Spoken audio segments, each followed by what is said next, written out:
Oke, 1, 2, 3. Ini namanya jari jempol. Ini namanya jari jempol. Apa kata jari jempol? Sayang kalau belajar jangan ngobrol. Asik. Ini namanya jari tunjuk. Ini namanya jari tunjuk. Apa kata jari tunjuk? Sayang kalau belajar jangan ngantuk. Ini namanya jari tengah. Ini namanya jari tengah. Apa kata jari tengah? Sayang kalau belajar jangan lengah. Ini namanya jari manis. Ini namanya jari manis. Apa kata jari manis? Sayang kalau belajar jangan nangis. Ini namanya jari kelingking. Ini namanya jari kelingking. Apa kata jari kelingking? Sayang kalau belajar jangan pusing. Oke, kita tepuk dulu ya, tepuk tangan. Masih kurang perlu pemanasan lagi kayaknya. Nah gini, Kak Dede bisa membaca ya dari gerakan tadi saya siapa yang nanti benar-benar bersemangat untuk tampil ke depan. Karena kalau kita bercinta di depan anak-anak kita harus tampil total gitu. Oke, kita main tepuk sukses aja. Nah, Ada ajar ya. Tepuk sukses. Di hatiku ada cinta. Nah, cinta pada siapa? Cinta pada Allah, cinta pada Rasulullah, cinta kepada Quran, cinta ukhuwah Islamiyah. Apa lagi? Tepuk sukses. Di hatiku ada cinta. Di mulutku ada doa. Di tanganku ada karya. Sukses, sukses. Yeah. Nah, silakan dulu Ibu. Nah, nanti boleh dipakai itu untuk ice breaking kita. Baik. Ya. Tepuk 1, tepuk 2, tepuk 3. Tes dulu nih konsentrasinya. Tebak-tebak buah apakah aku? Bentukku bulat, warnaku merah, rambutku banyak. Rambutan. Tebak-tebak buah apakah aku? Rasaku asam, aku punya tulang, ada di rujak. Oke, Masya Allah. Nah, oke, kita masuk ya. Sebelum kita masuk tentang workshop berkisah, nah, kira-kira apa ya yang membedakannya dengan dongeng gitu? Nah, ada yang tahu dongeng itu apa, Ibu? Ada yang tahu dongeng itu apa? Bapak apa Pak? Cerita. Iya, cerita. Oke, bagus. Ada yang mau menambahkan? Kisah. Dongeng itu kisah. Oh, nanti kita akan membedakannya dengan kisah. Oke Bu. Ada yang tambah lagi? Iya, adik kecil. Cerita yang tidak nyata. Oh, cerita yang tidak nyata. Betul, Masya Allah. Betul ya. Jadi dongeng itu cerita yang tidak nyata. Berarti bohong-bohongan dong. Berarti pendongeng itu pembohong dong. Nah, kayak gitu jadinya. Oke, yang baik ya. Jadi dongeng itu cerita yang tidak nyata. Oke, lanjut. Nah, jenis-jenis dongeng itu ada banyak ya. Ada banyak. Nah, ada mite, ada legenda gitu. Dan kemudian dongeng ini ada dongeng biasa, ada dongeng lelucon, anekdot ya. Ada lagi nanti dongeng berumus. Dongeng berumus ini ada dongeng bertimbun. Contohnya cerita 1001 malam yang bersambung-sambung ya. Ada lagi dongeng yang berulang-ulang. Nah, itu. Jadi banyak. Nah, pada masa dulu dongeng-dongeng itu sering dihadirkan oleh para penutur ya. Misalnya suatu daerah itu sepi, sepi dan para penutur ingin meramaikannya gitu. Dan akhirnya dibikinlah cerita-cerita legenda. Oke. Nah, cerita-cerita legenda ini ada yang bagus dikonsumsi, ada juga yang tidak gitu. Nah, bahkan ada dalam tanda kutip ya, cerita legenda itu pun ada yang mengandung unsur-unsur yang tidak layak dikonsumsi oleh anak gitu. Nah, baik. Namun, adakah dongeng yang baik? Ada sebenarnya gitu. Kalau misalnya kita mau bercerita tentang burung pipit, boleh saja bangun tidurnya burung pipitnya nanti terbangun baca doa mau tidur. Karena pada usia tertentu anak suka dengan dunia hewan, dunia binatang gitu. Nah, tidak mengapa kita menceritakan cerita. Dulu ya, kalau kita bilang, oh dongeng itu cerita bohong-bohongan. Nah, baik, pada usia itu imajinasi anak kan masih berkembang ya. Contohnya, anak saya habis spidol berdiri di sofa, dia nyanyi. Nah, dia membayangkan spidol itu adalah mikrofon. Nah, gitu ya.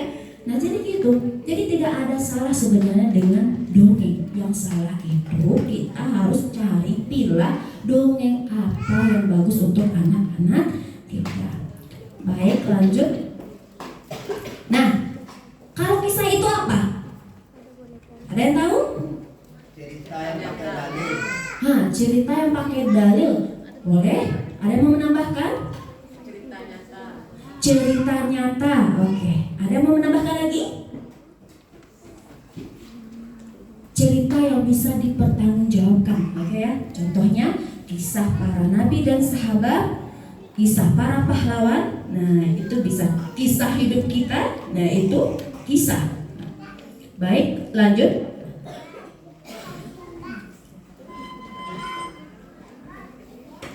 Oke, operator boleh lanjut?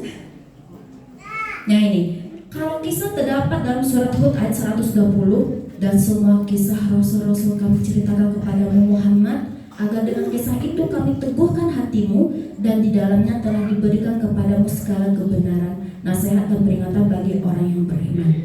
Baik, lanjut. Nah, dalam Quran surat Maryam ayat 41, dan ceritakanlah Muhammad kisah Ibrahim di dalam kitab Al-Quran, yang sesungguhnya dia seorang yang sangat mencintai kebenaran dan seorang nabi. Nah, kalau kita membaca surat Al-Fatihah ya, yang kita baca selama sholat fardu itu 17 rakaat ya. Ya, tunjukilah kami jalan yang lurus, bukan jalan. Berarti di sana itu ada tokoh baik dan ada tokoh jahat gitu. Nah, ada tokoh baik dan tokoh buruk, tokoh jahat, otomatis berarti di sana kita disuruh mempelajari gitu. Nah, kita harus belajar gitu. Nah, untuk kita ambil hikmahnya. Oke, lanjut. Nah, berkisah adalah salah satu metode dakwah Rasulullah. Al-Quran didominasi oleh kisah. Nah, semua banyak cerita-cerita di dalam Al-Quran. Nah, ternyata Rasulullah itu senang dengan bersahabatnya bercerita, ibu-ibu. Nah, apa contoh ceritanya? Rasulullah pernah bercerita kepada para sahabatnya, ada seorang perempuan masuk neraka hanya karena mengikat hewan kucing dan tidak memberikannya makan dan tidak membiarkan kucing itu untuk makan hewan-hewan kecil di sekitarnya. Nah, gitu. Nah, Rasulullah juga pernah bercerita ada tentang seorang saudagar ya. Nah, dia berbicara kepada utusannya ya. Nah, nanti ya kalau kamu menemukan orang yang berat untuk bayar hutang, maka maafkanlah dia gitu. Mana tahu nanti Allah memaafkan kita. Gitu. Akhirnya utusannya ini memang menemukan ada orang yang berat membayar hutang gitu kan. Nah, akhirnya memang Allah maafkan dia gitu. Sama majikannya gitu. Jadi Rasulullah itu senang bercerita dengan para sahabatnya. Baik, lanjut. Ibu operator lanjut, Bu. Nah, apa yang membedakan dalam menyampaikan kisah dengan dongeng? Nah, kira-kira apa ya? Nah, kalau dongeng itu kita bebas mau berekspresi apapun, mau pakai media apapun gitu ya, bebas gitu. Nah, tapi dalam berkisah ada rambu-rambu yang harus kita perhatikan. Yang pertama, tidak boleh memakai unsur kekinian. Contohnya, adik-adik, ketika itu para sahabat turun dari kudanya, dan ia tersenyum pepsode. Tidak boleh, tidak bisa ya. Adik-adik, tiba-tiba sahabat Nabi berbunyi HP-nya. Belum ada HP zaman dulu ya, belum ada. Adik-adik, ketika itu si A rambutnya bagaikan samsil. Tidak boleh. Jadi tidak boleh pakai unsur kekinian. Kemudian tokoh-tokoh yang berwibawa harus kita jaga wibawanya. Siapa itu? Para nabi, istri-istri nabi, para sahabat gitu. Itu yang berwibawa harus kita jaga wibawanya. Yang ketiga yang harus kita perhatikan adalah yang boleh dimain-mainkan dalam menyampaikan kisah adalah tokoh-tokoh jahat, tokoh-tokoh yang usil. Contohnya orang Quraisy ya. Apalagi contohnya jin ifrit ya, ketika mengejar Rasulullah hendak pergi Isra Mi'raj gitu. Itu boleh dimain-mainkan. Kalau dalam kisah anak Palestina saya mainkan misalnya tentara Israel gitu, boleh kita mainkan. Ya, itu ya. Jadi gitu, tokoh yang berwibawa kita jaga wibawanya. Tidak boleh pakai unsur kekinian. Kemudian yang ketiga adalah Iya, tokoh-tokoh jahat yang hanya boleh dimainkan. Baik, lanjut. Manfaat bercerita. Kira-kira nih, ada yang tahu apa saja manfaat bercerita? Yang pertama pasti bonding orang tua dengan anaknya, bonding orang tua dengan anaknya, bonding guru dengan para peserta didiknya, gitu. Kelekatan hati kita. Yang kedua itu mengembangkan imajinasi anak, ya kan? Mengembangkan imajinasi anak. Saya kalau dongeng tidak mau pakai media slide atau apapun gitu ya, sengaja karena untuk mengembangkan imajinasi anak. Misalnya burung pipit, ceritakan burung pipit, insya Allah ada ya nanti di TVRI jam 3 silahkan nonton. Saya ada nanti di tampil Anak Minang Ceria ya programnya jam 3 sore nanti. Ada yang bilang nanti burung pipit itu sayapnya biru gitu. Nanti kita bisa jelaskan burung pipit itu warna coklat, sayapnya beberapa sumber ada yang mengatakan warnanya merah gitu ya. Gitu. Kemudian mengembangkan emosi anak ya. Dengan kita bercerita, anak bisa mempelajari wajah-wajah berbagai ekspresi. Saat sedih bagaimana, saat senang bagaimana, saat terharu, saat panik gitu. Anak-anak bisa mempelajarinya. Tepu 1, tepu 2. Saya sering ngejutin gini ya, karena jam ngantuk ini. Contohnya gini. Jangan sampai anak kita, Dek, nenek di samping rumah kita meninggal, Dek. Iya Bu, meninggal. Jangan sampai anak kita seperti itu. Ketika ada berita duka, kita senyum gitu. Dengan bercerita kita bisa mengembangkan emosi anak. Anak-anak hafal ekspresi-ekspresi. Dengan bercerita juga kita bisa menambah kosakata anak gitu. Menambah kemampuan dia berliterasi. Gitu ya. Dan dengan bercerita anak-anak tahu rekaman sejarah. Kalau kita cerita tentang sejarah kisah berarti anak-anak akan mendapatkan berbagai ilmu gitu. Itu. Sebenarnya bercerita ini bisa masuk kemana saja,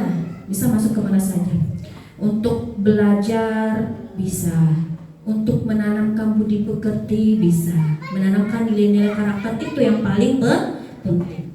Kalau anak kita sering berantem, kita nggak perlu lagi berkuat, jangan cakap aja sama abang, jangan gitu lagi. Tapi kita cukup berikan cerita. Kita bisa memberikan cerita sesuai dengan kebutuhan mereka saat itu. Itu. Baik, lanjut. Operator. Ini ya persiapan bercerita. Kak Dede gimana ya persiapan berkisah itu dan bercerita itu? Yang pastinya tentu kita membaca. Kalau berkisah kita harus banyak membaca. Kita harus banyak mendengar ceramah-ceramah dari ustadz. Misalnya gini, alhamdulillah 8 tahun mendongeng ini setiap acara hijrah gitu, Muharram, misal Kak Dede diundang nih, pasti Kak Dede akan belajar terus dari tahun ke tahun, karena ada ceramah-ceramah, ada tulisan-tulisan, ada sumber-sumber yang kita baca itu ada penelitian-penelitian baru misalnya. Contohnya ketika Rasulullah pergi hijrah, itu Kak Dede dengar ya di YouTube tentang sirah, Rasulullah tidak melewati jalan-jalan utama gitu, tapi melewati jalan yang benar-benar tidak dilewati orang di sana gitu. Nah, dibantu oleh Abdullah Uraikid ya, nah gitu dalam perjalanannya. Bahkan ketika Rasulullah sampai di pengungsian yang tenda-tenda orang Baduy ya, ketemu dengan Ummu Ma'bad ya. Rasulullah dan Abdullah Uraikid mencari lokasi yang tidak dekat sekali dengan pemukiman Baduy itu. Kebetulan Ummu Ma'bad agak jauh dikit, kira-kira 200 meter. Nah itu baru dapat bukunya dalam bahasa Arab ya, diceritakan sama Ustaz itu. Jadi itu kita harus banyak membaca dan mendengarkan ceramah-ceramah. Kenapa? Dan baca hadis, baca dalil-dalilnya. Betul, kalau tidak nanti sesat pula anak kita ya, gitu. Nah itu membedakannya. Kalau dalam dongeng mah kita bebas mengekspresikannya. Baik, kemudian lanjut. Nah persiapan bercerita yang pastinya kita cari ceritanya dulu.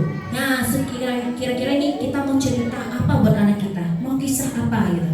Nah kita siapkanlah ceritanya yang bagus, atau mau beri judul bagus juga boleh. Lanjut. Nah ini ya bercerita yang asik. Nah cerita ini harus disesuaikan dengan usia anak-anak kita. Usia 0 sampai 4 tahun itu sebenarnya anak senang dengan cerita-cerita yang berbau misteri, cerita-cerita hantu, padahal tidak ada ya. Nah cerita yang rada-rada di sana ada apa tuh gitu. Dan usia 0 4 tahun anak sebenarnya senang dengan dunia fabel. Nah cerita-cerita binatang boleh kalau mau diceritakan dikaitkan dengan hewan-hewan yang ada pada Al-Quran gitu. Nah gitu. Dan pilihlah cerita sesuai usia anak ini. Jangan dulu pada usia ini anak diceritakan kisah Nabi yang berat. Anak Umi ketika itu para sahabat terhunus pedang berdarah.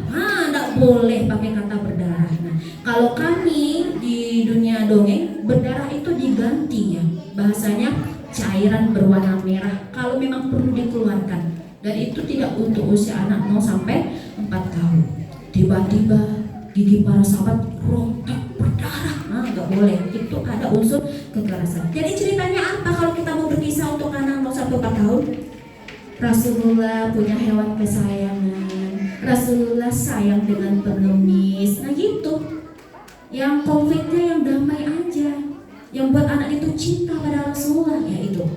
Nah pada usia 4 sampai 8 tahun anak senang dengan cerita berpetualangan.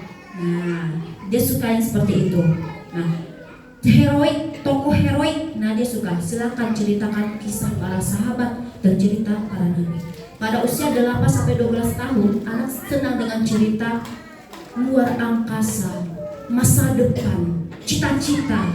Nah itu anak senang pada usia itu. Nah jadi pilihlah cerita sesuai dengan usia anak ya ibu ya. Kemudian pilih suara yang asyik. Nah kenapa? Yang membedakan kita itu dengan para ustadz pendongeng ya, juru kisah anak, yang membedakannya ya ini, kita harus beda dari ustadz. Karena ustadz berceramah untuk orang dewasa. Sudah banyak ustadz yang berceramah untuk orang dewasa. Ustazah yang bercerita untuk anak-anak ini yang masih sedikit. Saya pun juga pusing kalau misalnya ada agenda-agenda dempet belum terkader para pendongeng ini gitu. Masya Allah dengan kegiatan Salimah ini mudah-mudahan nanti lahir ya para ibu-ibu, para muslimah yang benar-benar bisa menyebarkan sirah ini. Nah gitu. Nah karena pendongeng dulu ya. Pada papa saya dulu waktu kecil, kebetulan saya beradik kakak berdua. Almarhum papa itu kerja di Pengadilan Tinggi Sumbar, kalau sekarang Pengadilan Tinggi Padang namanya, PSN. Dan beliau juga wasit nasional karate dan 4. Nah, betapa sibuknya beliau ketika itu, tapi beliau tetap menyisihkan waktunya bercerita kepada kami dua putrinya. Nah, cara bercerita beliau pakai bahasa Minang saja, kadang pakai bahasa Indonesia gitu. Nah, tapi pendongeng sekarang tidak bisa lagi seperti itu. Nah, kenapa? Karena kita sudah berlawanan nih sama YouTube. Anak-anak sudah biasa menonton tontonan yang musiknya banyak, jadi kita harus lebih keren gitu. Maka saya bilang kalau kita mau bercerita kepada anak, kita harus tampil total. Jangan setengah-setengah. Keluarkan semua ekspresinya ibu-ibu di sini gitu. Kenapa? Dengan senyuman yang kita berikan kepada anak kita itu adem hatinya gitu. Nah, gitu ya. Nah, baik. Oh iya, cerita lagi ya. Nah, jadi almarhum papa saya itu memang senang bercerita, seberapapun sibuknya beliau gitu.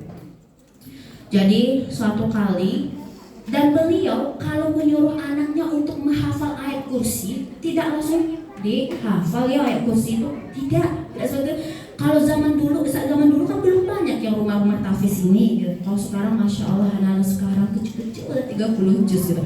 Jadi papa saya bilang gini, ketika ada pesta di Pariaman dan beliau menjaga peralatan di pentas ya gitu, beliau tidur di sana. Saya nanya, Pak, apa kalau di mata di malam disiko? Tak tahu ya apa-apa. Nah gitu.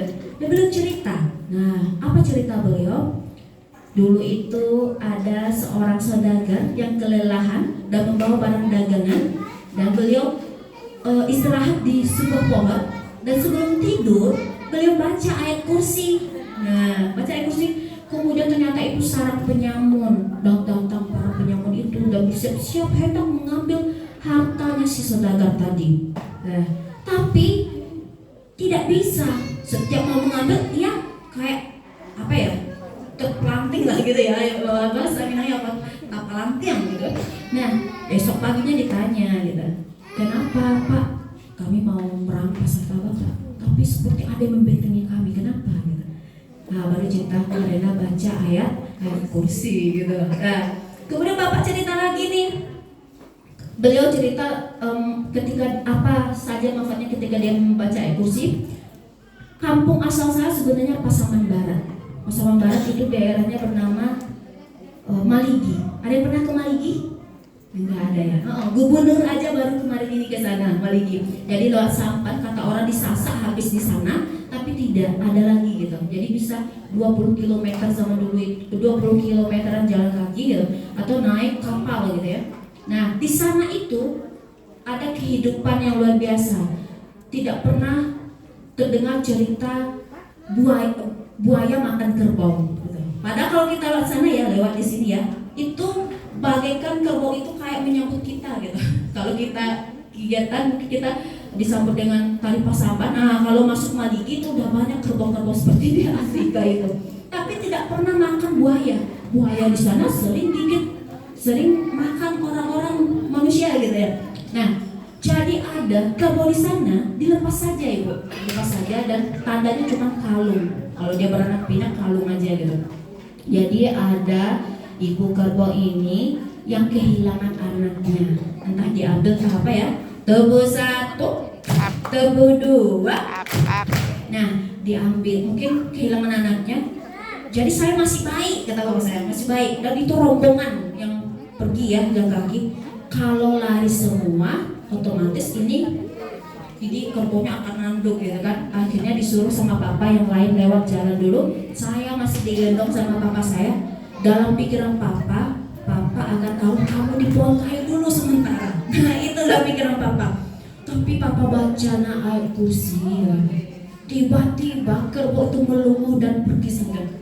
Pergi gitu loh. Gitu, Masya Allah. Nah gitu, sejak itu saya membaca ayat kursi. Waktu kecil itu. Nah, padahal ada yang suruh baca ayat kursi, enggak gitu. Apalagi contohnya.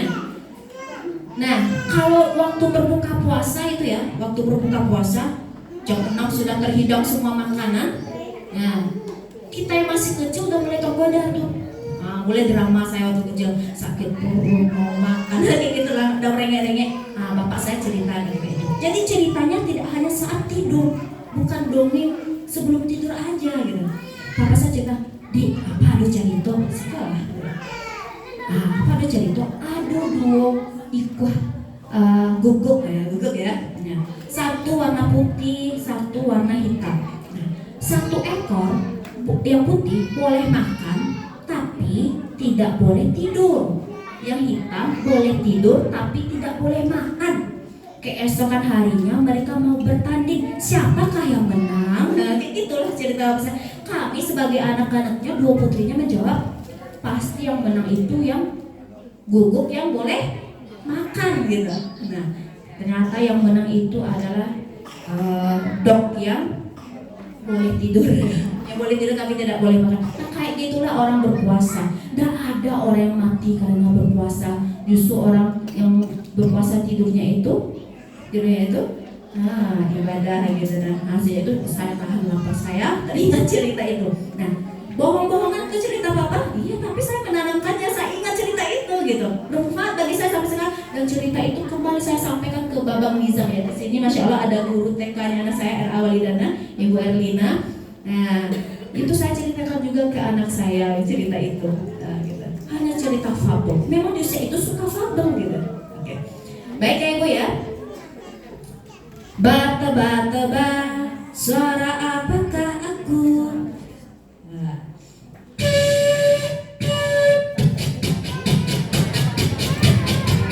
Ayo, suara apa? Kereta api. Kereta api, pinter. Oke, kemudian karakter wajah yang asyik. Nah, betul ya. Saat nangis, kita seperti ekspresinya nangis gitu. Saat gembira ya gembira gitu. Kemudian bahasa tubuh yang asyik. Nah, berlari seperti berlari gitu, menolak seperti menolak gitu. Kemudian alat bantu yang asyik. Nah, boleh alat bantunya apa saja Kak Dede? Boleh boneka, boleh nanti dibikin wayang dari stick es gitu, di print, kemudian ditempel di karton, ditancepin gitu. Tapi kalau kita pakai wayang, pastikan sudah berurutan nomornya. Karena apa? Konsentrasi anak itu terbatas. Bagaimana cara membaca konsentrasi anak? Nah, kalau saya belajar, konsentrasi itu usia ditambah 1. Nah, misalnya usia anak kita 1 tahun ditambah 1, berarti cuma 2 menit sebenarnya konsentrasinya. Nah, kalau usia 7 tahun tambah 1 berarti 8 menit. Makanya yang nonton wayang itu ya, kalau saya ikut hari itu kemah dongeng di Jakarta Taman Mini, wayang semalam suntuk, orang-orang tua aja isinya. Karena mereka konsentrasinya lebih panjang gitu ya. Nah gitu. Nah tapi kalau diundang bercerita, Kak Dede durasinya berapa lama gitu. Biasanya kalau anak TK saya 45 menit, 35 menit gitu ya. Itu udah masuk semua. Ice breaking itu bagian dari berkisah dan mendongeng gitu ya. Nah digodok semuanya. Nah, itu udah luar biasa tuh kalau 25 menit dalam konsentrasi anak-anaknya ya. Jadi itu alat bantu yang asik. Nah pastikan wayang itu sudah tertata rapi. Nah jangan sampai pas bercerita yang mana lagi ya, cari, habis konsentrasi anak kita. Termasuk kalau pakai alat bantu buku. Nah yang membedakan mendongeng berkisah ya, kan boleh pakai media. Kita bukan, kalau kita juru kisah kita bukan read aloud, bukan aktivis bacakan nyaring ya. Nah kalau bacakan nyaring kita memancing anak supaya nanti gemar membaca dan kemudian penasaran dari huruf ke hurufnya gitu nah, sehingga dia mau membaca. Nah kalau kita menjadikan buku sebagai media cerita, carilah tulisannya sedikit tapi gambarnya yang banyak. Kalau bisa yang besar gitu, yang besar gitu. Dan pastikan halaman buku itu rapi, jangan sampai terlipat-lipat. Nah sambil bercerita kalau bisa anak kita tidak merasakan kalau kita sudah membalik halamannya. Nah kan ada yang seperti kemudian adik-adik terlipat ini ya, gini-gini pula dulu. Habis waktu, habis konsentrasi anak. Jadi pastikan halamannya bagus dan memudahkan kita membolak-baliknya. Terus kita. Nah itu ya, cari buku yang besar di Gramedia sangat banyak, atau buku-buku yang di belakang juga boleh. Nah, buku-buku di belakang ada yang tulisannya banyak. Nah, syaratnya kita harus baca dulu. Jadi kita sampaikan dalam bahasa kita. Jadi bukan bahasa buku lagi. Cukup anak-anak melihat bukunya. Nah, itu boleh di apa ya? Boleh arisan juga kabarnya ya. Masya Allah. Sangat banyak sekarang media yang bisa kita pelajari, buku-buku premium pun ada. Boleh hubungi Kak Mary ya. Kak Mary sambil promo saya. Nah, selanjutnya alat bantu ini bisa apa saja. Nah, contohnya ada teman saya yang punya ciri khas. Ibu-ibu, anak ibu ulang tahun ya, izin pergi ke dapur. Jadi dia ambil semua alat-alat di dapur, bawa panci, bawa apa. Nah, itu dia punya ciri khasnya itu gitu. PM Toh, pendongeng dari Aceh, dia punya ciri khas mendongeng, bercerita, memakai media bahan-bahan bekas. Nah, misal Corona, yang dibikinnya dari kantong kresek berwarna merah. Apanya, mikrofonnya dibikin dari pipa gitu. Nah, itu PM Toh ya, pendongeng dari Aceh, sudah sering masuk TV juga dia itu. Jadi itu ya, boleh alat bantunya yang apa saja gitu. Nah, kemudian kemampuan yang asyik. Nah, apa? Kalau ibu suaranya bagus, boleh diselipi nyanyi di sana. Kalau ibu dan bapak suka berpantun, boleh nanti disampaikan pantunnya gitu. Misalnya bela diri boleh juga gitu. Nah, boleh aja. Tapi itu hanya sebagai ngejek, misal pembuka gitu ya, ataupun untuk acara kita boleh ditampilkan ini. Dan ada yang bisa beatbox. Kalau bercerita di anak SMA, dia senang dengan beatbox gitu. Gitu. Misalnya kasih gimmick gitu loh. Gimmick itu misalnya kayak gini. Ding cik, ding ding cik. Pak Ahmad pergi ke sana adik-adik. Ding cik, ding ding cik. Itu udah goyang aja badannya. Itu hanya kejutan-kejutan di dalam kita bercerita. Nah, baik, boleh juga nanti kemampuan sulap edukatif ya. Saya sering di sini juga gitu. Lanjut. Nah, ini ya, misalnya karakter wajah yang asyik itu. Nah, seperti inilah kira-kira kalau kita bercerita. Nah, dikeluarkan. Maka saya, ini namanya kayak belum makan ibu. Jadi mudah-mudahan setelah dengar ini ya, lagi semangat nanti keluar semua ekspresinya. Oke, lanjut. Nah, bahasa tubuh yang asyik. Nih, bahasa tubuh yang asyik. Nah, oke ya. Memang gini kalau kita cerita, nah, kecuali kalau kita bercerita kepada anak SMA ya, SMP, nah kita nggak perlu lebay-lebay. Tapi untuk sekelas anak usia 0 ya sampai usia SD, tidak apa-apa agak lebay-lebay gitu. Oke, lanjut. Nah, sistematika dalam bercerita. Nah, jadi dalam bercerita itu tepuk 1, tepuk 2. Dalam bercerita itu juga ada sistematikanya. Nah, seperti orang yang mau bertamu diketuk dulu pintunya. Assalamualaikum. Nah, gitu ya. Nah, jadi gitu. Dalam bercerita kita juga ada opening. Openingnya apa? Nah, ada nanti teknik muncul. Ketika nama kita dipanggil, kasih senyum dulu anak-anaknya gitu. Dipanggil Kak Nia. Nah, Kak Nia tampil senyum dulu. Nah, gitu ya. Nah, habis itu kasih salam. Nah, itu opening salam. Nah, kemudian kasih ice breakingnya. Oke, perkenalan diri dulu, ice breakingnya gitu. Nah, kalau saya sering kalau sudah dipanggil nama, boleh mainkan ini. Assalamualaikum. Terbalik. Nah, itu kita memancing anak-anak ya. Nah, apa terbalik? Terbalik. Berikutnya, oh ini boleh dulu kita mainkan. Itu namanya teknik muncul. Gimana kita menarik perhatian anak-anak. Nah, itu masing-masing juru bisa anak dan punya ciri khas sendiri. Ada yang kadang pakai jubah dipanggil Kak, ada misalkan dia pakai jubah aja penasaran nah gitu Kak jubahnya gitu. Nah, itu boleh.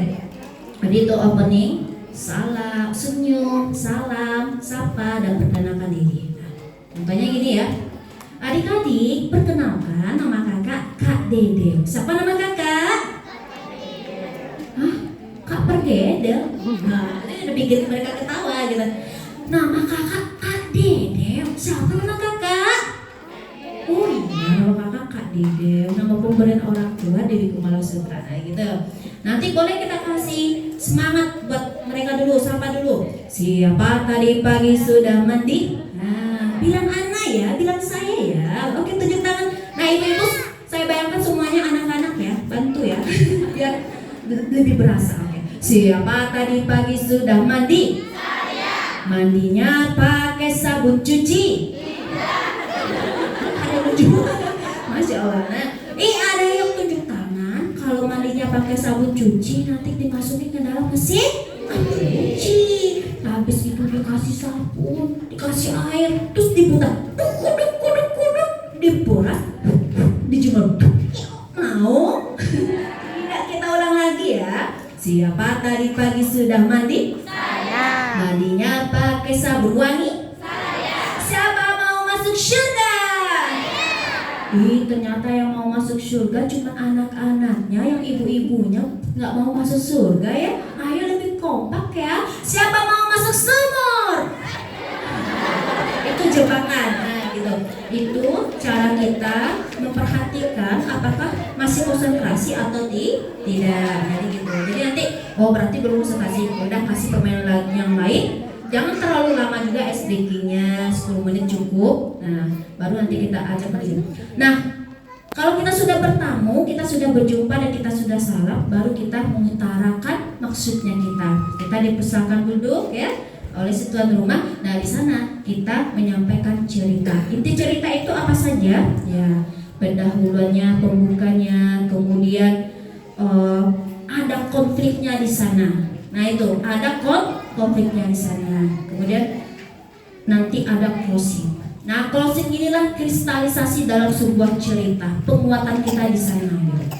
Nah, nanti di closing ini boleh ditutup dengan pantun, boleh ditutup dengan permainan gitu. Nah, contohnya gini. Saya pernah bercerita tentang kerbau yang masuk dalam lubang tidak bisa keluar, dibantu oleh pasukan binatang. Nah, pasukan binatang ya. Nah, gitu. Nah, nanti di closing ini kita boleh taruh meja nih di depan anak-anak kita. Taruh meja, minta tolong satu orang. Bantu Umi ya, taruh meja ke sana. Enggak kuat, pasti tidak kuat. Nah, jadi perlu bantuan anak-anak yang lainnya diangkat mejanya gitu. Itu tentang gotong royong kalau kita cerita. Oke ya? Oke, lanjut. Habis deh kayaknya. Ya. Ini ya media sosial Kak Dedeo. Ya boleh. Dewi Kumala Sutra. Kalau Dewi Kumala Sari sudah banyak sedunia, udah banyak banget. Kalau Dewi Kumala Sutra kayak kalau cari di Google masih saya satu-satunya. Tapi sayangnya di ijazah dimanapun sering orang bilang bikin Dewi Kumala Sari, sering salah gitu ya. Nah, maka saya singkat nama saya Dewi Kasutra. Dan itu juga ada yang protes. Nama kamu bagus, kenapa pakai Dewi Kasutra kayak merek tertentu? Aduh, itu orangnya saya blokir aja lagi. Orang asing nih orang gitu. Jadi gitu. Oke, mungkin ada sesi pertanyaan lagi ya. Kak Dia ya. Terima kasih Kak Dedeo. Luar biasa sekali ya pemaparan dari Kak Dedeo. Saya pribadi banyak catatan baru buat saya, banyak ilmu baru. Yang paling utama tadi beda kisah dengan dongeng ya Kak ya. Ternyata kisah itu nggak sama dengan berdongeng gitu. Dan ada yang harus kita perhatikan ketika kita berkisah. Kemudian ada hal-hal yang harus etikanya lah ya Kak ya. Ternyata nggak hanya di profesi lain ada etikanya. Berdongeng atau berkisah juga ada etikanya. Iya. Untuk sesi pertama kita buka dulu ketiga pertanyaan mengenai materi kita pada pagi hari ini. Bapak dulu pertama, Ibu kedua, ada lagi? Oke, 3.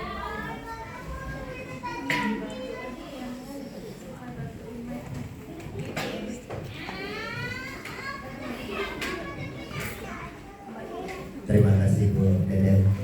Iya Pak. Assalamualaikum warahmatullahi wabarakatuh. Waalaikumsalam warahmatullahi wabarakatuh. Sebelumnya saya sangat tertarik sebelum mengikuti kegiatan ini. Pertama, kenapa saya bisa hadir di sini? Kehadiran saya di sini sebenarnya ada satu orang teman. Awalnya mengajak, tapi tidak ada kata-kata salimah.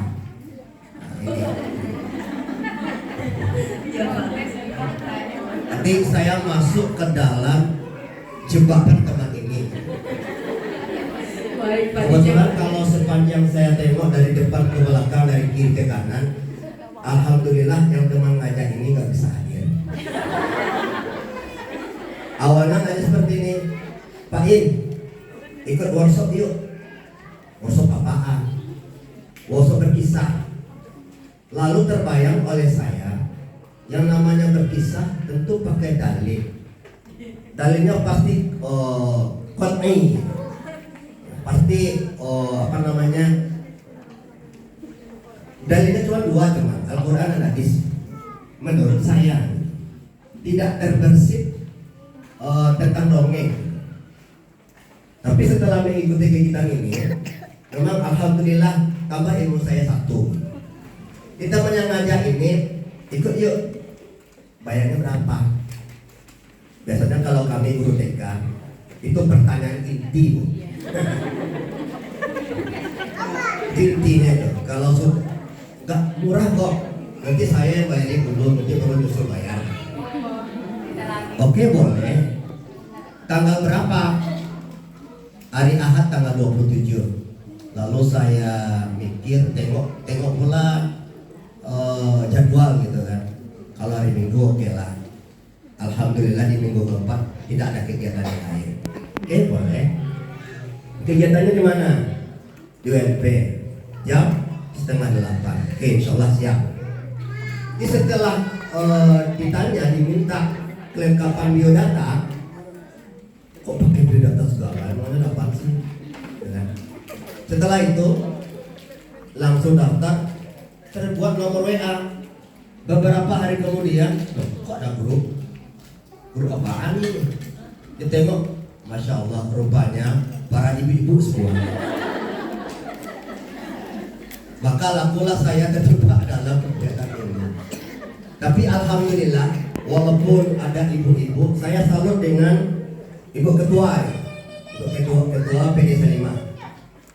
Artinya apa? Kalau saya boleh punya usul, kalau sekiranya ada kegiatan Salimah, jangan ibu-ibu aja, hadirkan juga bapak-bapaknya.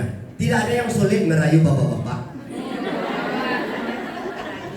Kata ibu ketua kita, itu kan sulit Bu ya? Tidak ada yang sulit kok. Kalau niatnya lurus, insya Allah bisa. Contoh seperti saya gitu kan, dijebak baru bisa. Harus pakai perangkat kok. Lalu kita kembali ke inti. Rupanya setelah mengikuti kegiatan ini, rupanya antara berdongeng dengan berkisah itu sungguh jauh berbeda. Seperti sampaikan Kak Dedeo tadi, kalau dongeng itu up to you, bebas. Sedangkan kalau berkisah itu ada aturan baku yang harus kita pahami.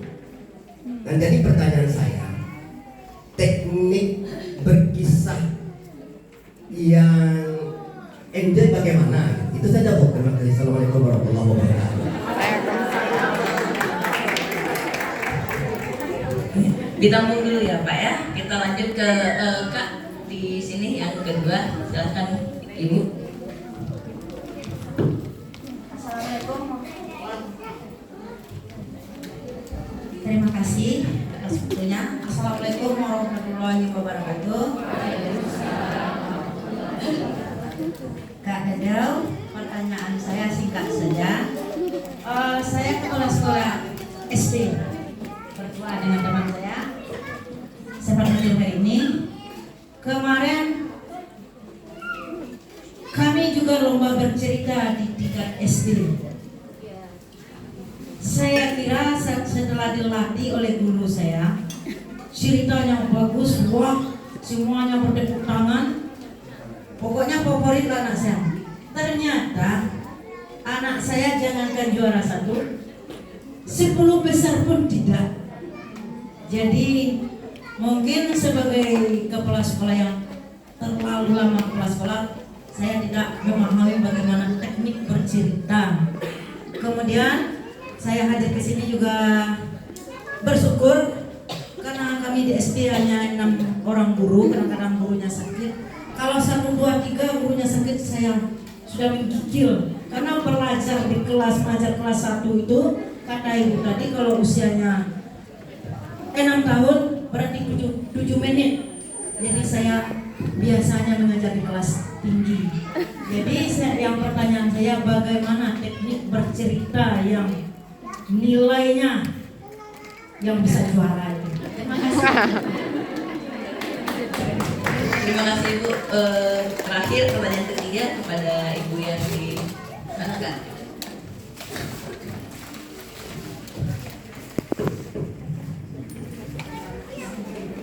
Assalamualaikum warahmatullahi wabarakatuh. Waalaikumsalam. Sekali pertanyaan saya ucapkan. Saya dari TKIP Mutiara, guru TK. Saya tanyakan, bolehkah kita mengajarkan tentang neraka dan surga pada anak usia umur 5-6? Karena anak-anak ada yang bertanya, surga itu seperti apa ya Ustazah, dan neraka itu seperti apa? Demikian, terima kasih. Assalamualaikum warahmatullahi wabarakatuh. Waalaikumsalam warahmatullahi wabarakatuh. Ternyata di sini ya Kak Dewi, kita pesertanya luar biasa ya. Meskipun ada yang terjebak, tapi terjebak yang menggembirakan ya Pak ya. Kita masuk ke pertanyaan pertama tadi oleh Bapak tentang saya juga mau soroti ya Pak ya, Indonesia ini sebenarnya adalah negara termasuk yang fatherless, yang kita berbapak tapi tak berayah gitu ya. Jadi kehadiran Bapak di sini sebenarnya mencerahkan kita semua. Ternyata kita masih punya harapan gitu, walaupun terjebak ternyata ada gitu ya. Jadi untuk ibu-ibu tetap bersemangat mengajak bapak-bapaknya. Tadi pertanyaan Bapaknya bagaimana teknik berkisah yang enjoy? Silahkan ya. Baik, saya jawab ya. Ya. Baik Bapak, terima kasih atas pertanyaannya. Sebelumnya saya mau mengucapkan Masya Allah, selamat buat Bapak yang sudah terjerumus di lautan para muslimah. Nah, tapi Bapak, jauh-jauh hari saya sudah membuat poster ya. Di sana pemberitahuannya boleh suami istri gitu. Bahkan di share terus. Saya lihat pantau itu media sosialnya gitu. Dan sebenarnya memang kehadiran bapak-bapak lah yang di sini yang sangat diharapkan ya. Kenapa kita belajar juga Luqman bercerita kepada anaknya gitu. Ibrahim sebelum dia disembelih dia cerita dulu sama Ismail gitu, nggak ada langsung disembelih Nabi SAW, nggak cerita dulu gitu kan. Nah itu peran ayah sebenarnya sangat penting. Mungkin tugas kita apalagi ya ibu ya, kita boomingkan lagi. Mudah-mudahan suatu saat bapak-bapak juga bisa kita kasih jebakan untuk bisa hadir gitu ya. Baik, untuk teknik bercerita kayaknya senada dengan pertanyaan dari ibu ya Bu ya. Sekalian saya jawab ya. Oke. Nah, teknik bercerita, berkisah. Nah, teknik berkisah yang asyik untuk anak itu kita pakai teknik storytelling ya. Tekniknya storytelling, mendongeng gitu. Yang pertama itu ya seperti yang tadi Pak, yang suara-suara, ekspresi gitu ya. Nah nanti saya akan tampilkan videonya. Nah apa yang membedakan cara bercerita dengan dongeng dengan berkisah, dongeng dengan berkisah gitu nanti. Nah khusus untuk ibu, nah itu anaknya ya Bu ya yang ikut lomba ya? Siswa. Oh siswa ya, iya siswa. Itu yang mengadakan siapa? Kalau tingkat kecamatan itu kan lanjut nanti. Nanti untuk provinsi ya? Ya. Dinas perpustakaan atau gimana? Iya, dinas. Ya, jadi pengalaman saya ibu, saya juga masa covid juga melatih anak gitu, saya bolak-balik pada Pariaman melatih anak, dan anak ini sudah kita persiapkan pakaiannya semuanya gitu ya, dan dalam pikiran kita bagus, kalau nggak salah tampilnya 10 menit ya atau 15 menit ya.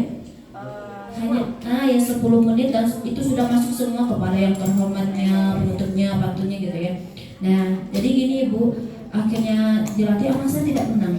Masuk harapan pun tidak gitu. Nah, saya juga kecewa sama Ibu, tapi akhirnya saya sudah mendapatkan jawabannya. Jadi yang pemenang-pemenang itu Ibu juga ada nanti kabar-kabarnya. Saya tidak menyebutkan lembaganya ya. Itu juga tergantung dari daerahnya itu ada dana tidak untuk mensupport anak ini sampai ke atas gitu. Walau alam gitu, walau alam. Nah, yang saya lihat begitu gitu. Dan sampai saya pikir kayak saya nggak cocok nih ngelatih anak-anak gitu. Tapi kemarin masa COVID juga ada anak ya yang dia sudah saya SK-kan untuk jadi pendongeng cilik ya, berasal dari Lintau ya, Lintau, dan ikut lomba bercerita dalam bahasa Minang tingkat umum hari itu. Nah, dosen ada ikut, guru ada ikut, dia dapat harapan 1 dan dapat lumayan uangnya ketika itu, terbantu perekonomian ibunya yang penjualan bajunya dan kebabnya tidak laris gitu itu. Nangis ibunya sebenarnya. Nah gitu. Sampai sekarang setiap saya rokso arah ke Batu Sangkar dan itu anak ini selalu ngikut sama saya gitu, izin. Dia memang juara kelas juga, ngikut, dan saya silakan kalau mau berpuisi tentang Palestina tampil gitu, dan saya tunjuk ibunya sebagai ketua komunitas cinta bercinta di sana gitu. Namun alhamdulillah Bu, menang dia. Dan saya tanya sama jurinya, itu dosen Unang semua dan ada dosen UPI 1 itu dalam rangka pengabdian masyarakat kayaknya gitu ya. Karena pertama anak ini lucu dan bisa menirukan suara-suara gitu. Nah itu Bu. Jadi gitu Bu, jangan patah semangat karena itu terkadang juga tergantung dari jurinya ya. Tergantung dari jurinya, kita sudah mengusahakan, dan tergantung juga lembaga itu ya. Gitu. Makanya saya kapok kemarin itu untuk tidak mau lagi deh ngelatih kayak gini gitu. Karena saya kasih gini, saya kasih teks dan saya sudah mencari teks dan saya kemas bagus-bagus teksnya. Nyatanya nanti itu anak ini ditontonkan di hadapan para pimpinan dan tidak sangka bagian itu di-cut lagi. Nah diganti lagi, saya apalagi jadi anak itu bercerita tidak dengan enjoy jadinya, tidak dengan bahasa dia gitu. Nah, makanya saya bikin kelas kemarin itu di Jones Baby, kelas untuk anak gitu. Saya pingin anak itu targetnya tidak menang dulu, tapi dia bercerita yang enjoy gitu. Bagaimana seperti umi saya bercerita kepada saya dulu. Dulu saya tidak pandai membaca, dan jarak usia kami 2 tahun gitu. Papa rajin membeli ke kami buku. Nah, kalau umi sudah membaca majalah atau buku cerita anak, saya sudah nempel ke dia. Itu apa nih? Itu apa? Dia marah kalau diganggu baca. Tapi papa saya bilang, Putri baca nota aja. Putri baca nota aja. Nah, dibacakan oleh umi saya. Nah, sampai akhirnya dia senang membacakan saya cerita. Kalau bisa gitu, anak-anak yang suka bercerita, dia bisa bercerita untuk adiknya, anak-anak tetangganya, bahwa dia enjoy dulu gitu. Nah gitu Bu. Nah kalau misalnya untuk lomba, ya kita harus siap dengan kondisi yang tadi saya bilang ya. Walaupun kita sudah latih, tapi anak kita tidak menang ya berarti ya itu sudah di sana juga akannya gitu. Nah tahu ada lomba lain, silakan ikutkan dulu. Ikutkan yang lain lomba. Sekarang ada lomba Balai Bahasa Sumatera Barat sampai tanggal 5 kalau nggak salah, kerjasama dengan Tanah Ombak gitu. Tanah Ombak, nanti boleh saya share ke Ibu. Ingatkan saya, nomor WA saya ping saja nanti Bu. Nah ya, ada itu lombanya lumayan juga hadiahnya untuk anak SD, ke anak SD ya. Oke. Baik Pak, teknik bercerita tadi. Nah selanjutnya udah terjawab semua ya Kak Nia ya. Nanti kita kalau teknik bercerita akan saya sampaikan dalam bentuk video nanti. Yang ketiga dari Ibu, bolehkah kita menggunakan rangka dan surga cerita tentang Oh iya, betul. Saya udah lupa juga deh. Bolehkah kita menceritakan surga dan neraka kepada anak usia 5 dan 6 tahun? Nah, boleh saja, tapi tidak dengan tampilan yang samar gitu loh. Di neraka itu ada api yang menyala. Nah, itu udah takut anak ini. Nah, jadi gini, anak-anak di neraka itu ada orang muridnya nah gitu, buncit karena makan harta anak yatim gitu. Boleh kita ceritain gitu, tapi dengan lucu. Ada kayak gini, aduh perut sakit, mulutnya seperti ini adik-adik, nah gitu. Ternyata itu orang yang makan harta anak yatim. Terus apinya kan besar apinya. Wajah kita jangan ikut samar pas di sana gitu, boleh aja gitu ya, tapi agak ngeri, matanya melotot. Dan nanti barang seperti cerita kita komik-komik zaman dulu itu, ya Allah, kita sudah baca zaman dulu ya. Kalau bisa, tidak usah dulu lah cerita itu udah. Tapi kalau bisa mampu memainkannya dengan seperti yang saya sampaikan tadi, yang mata melotot itu dengan gaya lucu ala ibu, boleh gitu. Nah, tapi kalau tidak, hindari aja dulu gitu. Masih banyak kok cerita-cerita yang lain gitu yang bisa kita ceritakan kepada anak-anak kita. Mana yang nanya tadi? Ya Bu? Baik. Atau sebelum kita nonton video ada yang mau nanya dulu gitu? Kita sebentar. Saya inginkan ya Bu ya, yang soal nanti kalau ada yang bertanya lagi saya minta tolong sebutkan namanya ya, karena tadi bisikan dari panitia soalnya ada door prize gitu ya. Oh, masya Allah. Tadi ada Pak Indra ya, Pak Indra, Bu Nurma ya, sama Ibu Asmiyeti ya. Tentang lomba tadi sekedar saya sharing juga Bu, saya pernah jadi pernah jadi juri, tapi jurinya bukan yang bercerita tapi menulis dongeng cerita gitu, anak SD juga kalau nggak salah, itu tingkat nasional waktu saya masih kuliah, masih di UGM Bandung gitu. Memang untuk penilaian itu sangat bergantung dengan juri. Jadi benar kata Kak Dedeu, harus tahu lembaganya apa, karena memang walaupun mereka punya SOP-nya lah ya, standar penilaiannya seperti apa, tapi sangat subjektif sekali. Memang sangat subjektif, maksudnya ketika seorang membaca, saya diajarkan dulu di kuliah, karena kan saya ada mata kuliah khusus untuk apresiasi sastra gitu. Penilaian seseorang ini, karya seni itu sangat subjektif. Ketika Kak Dedeu bilang ini bagus, saya sendiri itu masih kurang. Tapi tetap ada standar baku gitu, tetap ada standar baku. Tapi maksud saya begini, kenapa saya ceritakan ke Ibu? Saya setuju sama Kak Dedeu tadi, target kita jangan juara. Karena kenapa? Ekspektasi kita yang diturunkan. Karena ketika kita ingin anak-anak mengikuti lomba, saya inginnya ibu-ibu di sini ekspektasinya agar anak-anak memiliki pengalaman. Pengalamannya apa gitu? Mereka berlatih. Saya dulu waktu SD ikut Olimpiade IPA. Saya cuma juara 2, cuma salah satu soal. Tapi ketika waktu itu yang saya dapatkan, ketika guru kita mendapatkan kelas tambahan, kita pergi ke rumah guru, kami bersama-sama 5 orang untuk pengalamannya bagi saya nggak tergantikan. Walaupun kita cuma jadi juara 2 salah satu soal, saya nggak kecewa gitu, karena memang mengasyikkan kita mendapatkan sesuatu hal yang berbeda. Tapi ketika guru-guru ekspektasinya juara, ketika tidak juara, anak-anak saya gagal. Jadi yang tertangkap oleh anak saya gagal. Ini secara psikologisnya ya gitu. Tapi ketika, nggak apa-apa, nanti kita latihan lagi, kita coba nanti di yang lain. Anak akan terpacu. Oke Bu, saya mau seperti apa? Ibu nggak penting kamu juara, yang penting kamu melakukan yang terbaik. Itu tuh sudah sangat powerful untuk anak-anak. Jadi ekspektasi kita yang mesti kita kontrol, karena anak-anak itu sangat mengikuti dengan orang dewasa di sekitarnya. Itu tambahan dari saya, karena pernah bergabung juga dengan juri waktu itu tingkat nasional gitu. Kita lanjutkan ke sesi yang ketiga, 1, 2, 3 tadi di belakang. Silakan Bu. Sebutkan namanya Bu, asalnya juga. Assalamualaikum warahmatullahi wabarakatuh. Nama saya Zuldevita, kami dari 50 kota.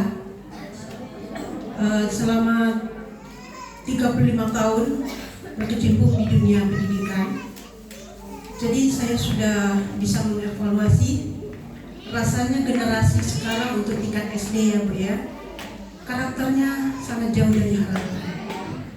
Jadi dari mula menjadi guru sampai sekarang, itu dari tingkatan generasi itu sudah bisa mengevaluasi karakter anak sekarang sangat susah dibentuk. Jadi kami bertanya-tanya di sekolah, apakah salah kita sebagai guru? Di mana kekurangan kita dalam mendidik dan mengajar? Jadi dalam hal ini kami penasaran sekali, karena Kak Dedeu namanya sudah terkenal dan saya sering baca, lihat di media sosial dan segala macam. Kebetulan ada di grup, lalu saya langsung mendaftar bersama teman. Jadi adakah cara yang bisa kami tempuh melalui metode bercerita ini untuk pembentukan karakter generasi ke depan kan? Bagaimana caranya dan apa yang harus kami pakai? Demikian saya, terima kasih. Assalamualaikum warahmatullahi wabarakatuh.